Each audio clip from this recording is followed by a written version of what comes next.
What's going on, everyone? My name is Chester, and in today's video, as the title suggests, we're going to be taking this $50 truck topper that I bought off of Facebook Marketplace and restoring it. So you're probably already wondering, Chester, this truck topper is way too long for your truck bed, and to that I say, you're right. This specifically came off an older Mazda that probably had a 6-foot bed, and my Tacoma is only a 5-foot bed. But I do have plans in the future to make this Tacoma into a camper, so I have plans on extending the bed somehow so that it can accommodate for the longer topper. But that's not the point of today's video. We're just going to be strictly refinishing this because it is worse for wear. It's pretty dirty. So I actually went ahead and went to my local manual car wash and actually sprayed down this whole interior because it was sitting inside of someone's backyard for God knows how long, and it was full of...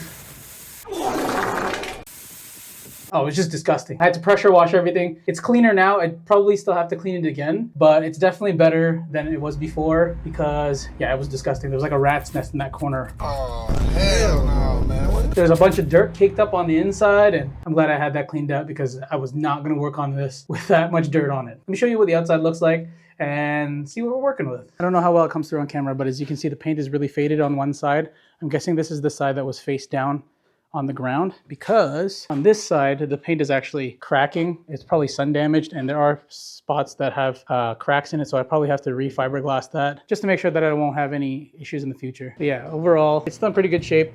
No major damage to the truck topper. Definitely a good base for me to work on. The gas struts are a bit worn out, but it still holds up the glass pretty well, so I'm probably not going to change that. I might just clean it out, but if it does give me issues in the future, I'm probably going to replace that as well. Now my only main points of concern is probably these holes on the roof. There's 2 more over here.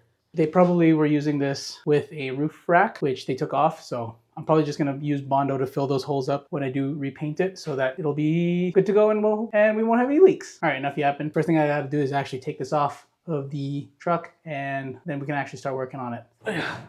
Okay, this is a little sketchy. I would get some help, but my wife's at work and our housemate's sick, so I'm by myself right now. Whoa. Okay.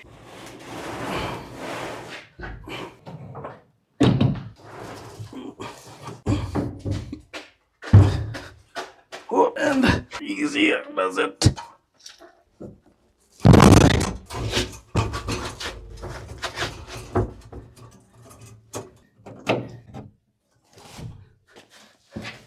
Okay. All right. I got it off and I didn't die. Nice. All right, now the truck is out of the way and the door is finally closed.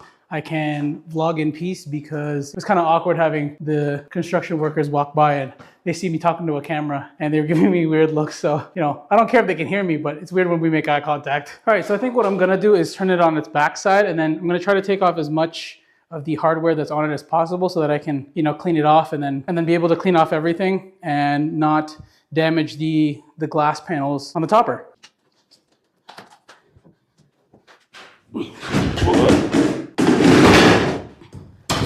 All right.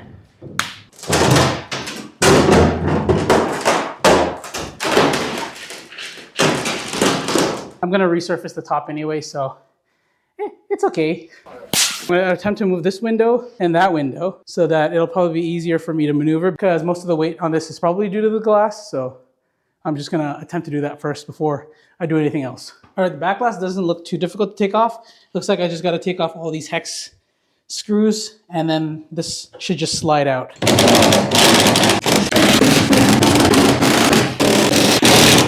All right, if I'm right about this, this should just slide out. But it's probably been in here for a while, so this is gonna be way more difficult than I think it is gonna be. I think it's stuck. It's moving, but it's not coming off. Why? You're embarrassing me. I'm gonna cut my losses. I'm gonna put all those back, and I'm not gonna touch this because it's not moving. It should, but it's not. So I'm not gonna do that. I'm just gonna work around this. I'm gonna put all that back, and then you guys just pretend that never happened. Thanks. I'm gonna take a couple steps back, and then I'm just gonna clean off all this crusty foam stuff that's on this, and then we'll go from there. The rest of it actually looks pretty good. It's just this stuff that's kind of fallen off. I'm just gonna use this little like rubber mallet to smack them back in. All right, well, as I'm hammering it, it looks like it's breaking. I'm just gonna take all this off and make life way easier for myself. Oh, it already snapped off over there, so. Sometimes you never know what you're gonna get. Obviously, for a $50 topper, you can't really complain. I'm just happy the rest of the topper is in good condition and none of it's cracked. So what are you gonna do? It was $50.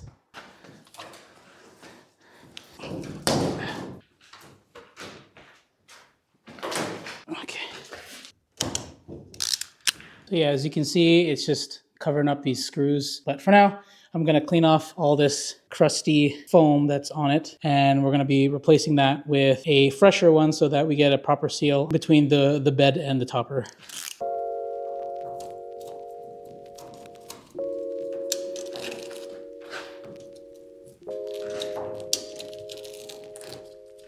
All right, I've finished taking off all the old crusty foam gasket that's on it. So I'm probably just gonna go over it with a Scotch-Brite pad just to get all the little crud off of it, to make sure that when we do put the new foam gasket on it, it'll stick nicely and it'll make a good seal with the truck bed.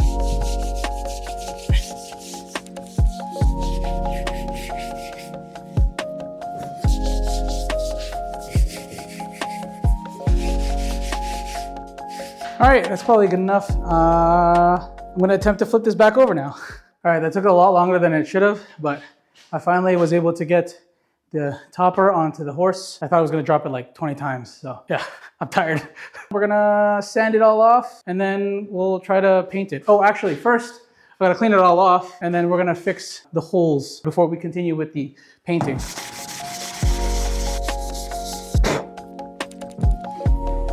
We're gonna be using some of this fiberglass reinforced body filler. I have the back side of this hole already taped up so it won't fall through.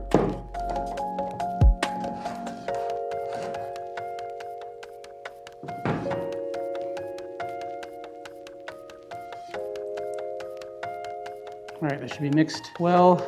Gloop that on there and then just spread it out.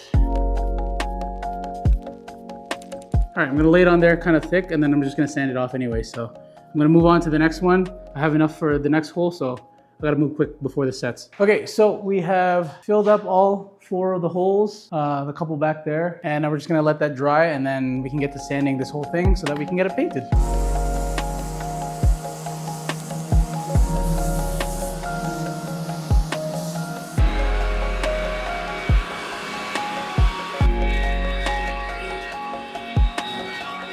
I've decided to actually refinish the black part, so I'm going to be using some of this ED Black, which is when I used to work in the automotive industry, E-coated in a can. Basically, it's a type of paint that kind of electronically bonds the paint to the metal so that it stays on and it's more durable. I have some of this stuff. I'm going to be spraying just the bottom part, and then I'll let that dry, and then probably tomorrow I'll paint the rest when we're ready for that. But first I gotta clean up with some mineral spirits. I'm gonna do that first and then gonna hit it with the ED Black.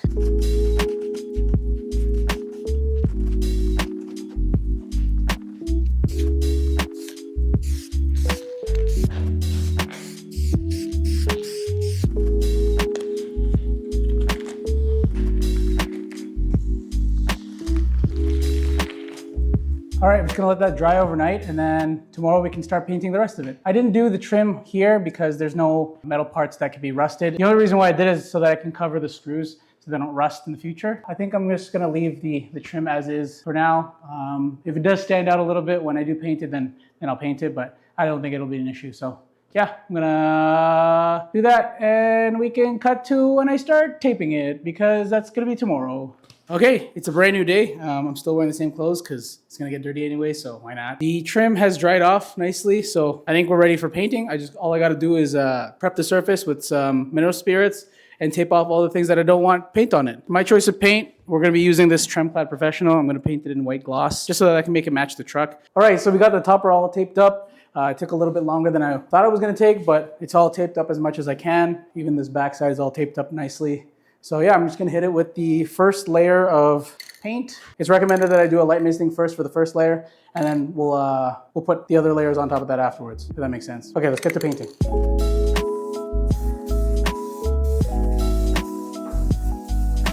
Okay, so I've applied the first thin layer. We're just gonna wait 30 minutes for it to dry up a little bit, and then we're gonna do the heavier passes after that.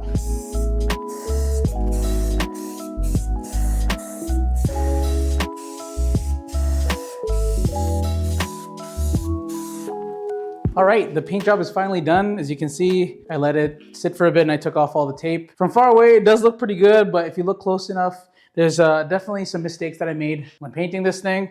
But overall, it's definitely better than what it was, which was that ugly, sun-faded, cracked maroon color. So this is definitely gonna match the truck a little bit better. I'll put some clips up at the end of this video so that you guys can see up close what it looks like. Yeah, hope you guys enjoyed the video. As always, thanks for watching, and I'll see you on the next one. Okay, bye-bye.